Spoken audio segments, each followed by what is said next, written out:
Box office craze గురించి ప్రత్యేకంగా చెప్పాల్సిన అవసరమే లేదు. ఆయన సినిమాలకు మినిమం 100 కోట్ల ఓపెనింగ్స్ ఉంటుంది.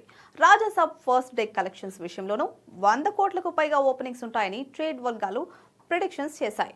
అయితే ఈ సినిమా టికెట్ రేట్ల హైక్ విషయంలో తెలంగాణలో కాస్త డిలే అయింది. ఎప్పుడో మిడ్ నైట్ బుకింగ్స్ ఓపెన్ అవడంతో ప్రీమియర్ షోలపై ఎఫెక్ట్ పడింది. అదే సమయంలో సినిమాకు కాస్త మిక్స్డ్ టాక్ నడిచింది. ముఖ్యంగా సోషల్ మీడియాలో కాస్త నెగిటివ్ ట్రెండ్ నడిచింది. దీంతో ఈ సినిమా ఫస్ట్ డే ఓపెనింగ్స్ 100 కోట్ల లోపే ఉంటుందని అనుకున్నారు. కానీ రాజాసాబ్ మౌత్ టాక్ మాత్రం వేరేలా ఉంది. సినిమా చూసిన వారి నుంచి పాజిటివ్ టాక్ వస్తోంది. వచ్చిన రివ్యూస్, క్రిటిక్స్ చెప్పిన దానికి రివర్స్ లో ఆడియన్స్ థియేటర్స్ కు క్యూ కట్టారు. దీంతో మొదటి రోజు అంచనాలకు మించి 100 కోట్లు కలెక్ట్ చేసింది రాజాసాబ్. ట్రేడ్ వర్గాల ప్రకారం ఇండియాలో తొలి రోజు ప్రీమియర్స్ కలుపుకొని 63 కోట్లకు పైగా నెట్ వసూళ్లు రాబట్టింది.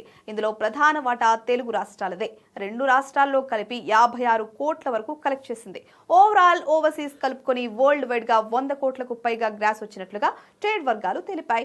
మేకర్స్ కూడా తమ అంచనాలకు తగ్గట్టే ప్రపంచ వ్యాప్తంగా 112 కోట్ల గ్రాస్ వసూలు చేసినట్లుగా తెలిపారు. దీంతో మరోసారి తన స్టార్ పవర్ ను నిరూపించాడు రెబల్ స్టార్.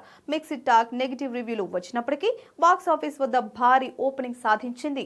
ఏదేమైనా రాజాసాబ్ ఈ స్థాయిలో ఓపెనింగ్ సాధించడానికి పూర్తిగా ప్రభాస్ స్టార్డమ్ నే కారణమని చెప్పొచ్చు.